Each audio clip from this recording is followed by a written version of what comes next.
Okay, here is a Goodman central air conditioning unit.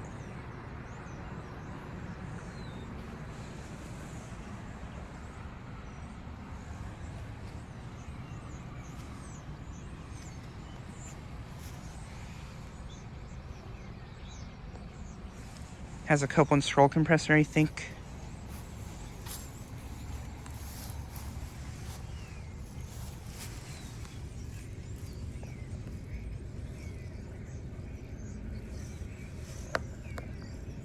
That is a 2-ton from 2006 or 2007, I think.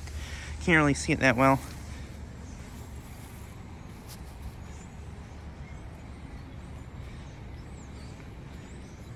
And this unit appears to have a round pad, which is pretty interesting. There might have been a round unit here before this unit.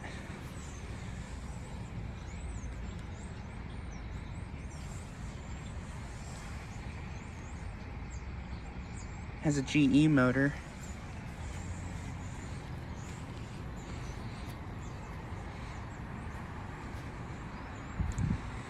But yeah, just like a really quick video of this unit. Anyways, thanks for watching.